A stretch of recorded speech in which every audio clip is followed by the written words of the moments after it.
Alright, so after the last couple of efforts, it's time to make that box that I was talking about.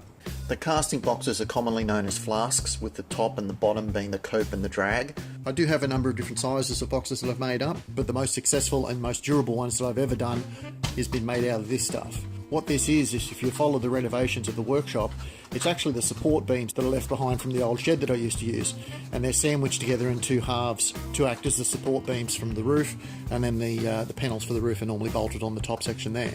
The reason why I like this stuff so much is because it does have a thick side and a thin side in terms of the metal, so it's immediately identifiable in terms of what the top and the bottom is. And the other really good part about it is in the cross section here you can see that it has that sort of dip in the metal, and that ties in really well with holding the sand in place and stopping it from falling out of the box. So I've got loads of this stuff kicking around because I knew I could make use of it, and I kept it aside when I knocked down the shed. So time to build a box.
That's the two boxes built up now as far as a matching set's concerned, but what I've got to do now is reinforce them a little bit so that they lose some of the twist that's in the box.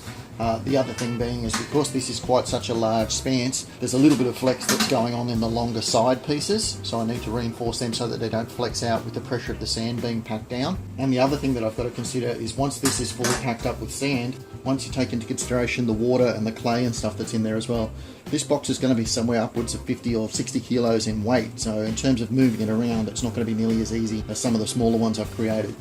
And it's not too unmanageable in terms of the physical size of it, but I have to keep that weight into consideration in terms of getting it around when I need to lift it down onto the ground and that sort of thing. I went through my collection of metal out the back and found some fencing stuff. This is the fence panel stuff that's used in that privacy screening sort of stuff with the slats. This is really good though because it's got a double reinforcement. It's got a secondary reinforcement that runs down the centre of it, which makes it really stiff. And I'm going to use that as a reinforcement in the sides of these to get rid of that bowing issue. Now that I've added that stuff into the sides, it's taken the twist issue out of it and it's taken that bow issue out of it. So they're a lot stronger now, they're a lot more sturdy.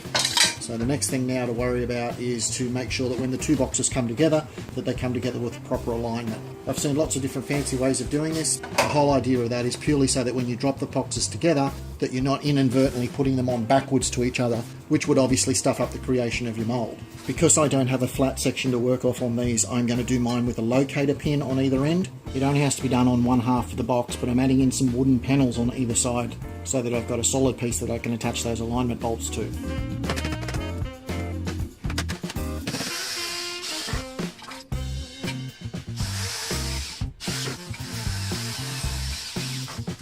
It's not detrimental at all to have these additional screws on the inside. That just goes further towards gripping the sand into position. If I was making a box like this out of wood, one of the things I would do would normally go around the inside and sort of rough out the inside and fill it up with screws so that it had something of a grip point for the sand to hang on to.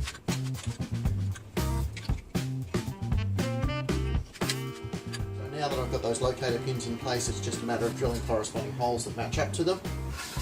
I've put a temporary X on the side there so that I can make sure that I've got the boxes in the proper orientation, and I can feel with my fingers on the side where the holes are to actually line them up and drop them in really nicely. The other thing that I've done to make the alignment a little easier is I've left the tips of these locator pins with a sort of a bullet head sort of tapered tip to them so that they drop into place really nicely. The final thing to do now is I'm going to spray paint that side black so that I don't accidentally end up flipping my moulds around the wrong way. Gives you a better idea of the size that I'm chasing. There's good clearance around everything now, so I shouldn't have any issues as far as those bleed out problems that I was having before. And there's probably enough room in there that I can cast up small bits like the bottom cap of the magazine at the same time. But really it's all about getting a successful cast on this piece. And now that I've got this custom box made up for it, I should be able to tackle that this weekend. So anyway guys, that'll be the update for this time. Thanks for watching. Talk to you next time.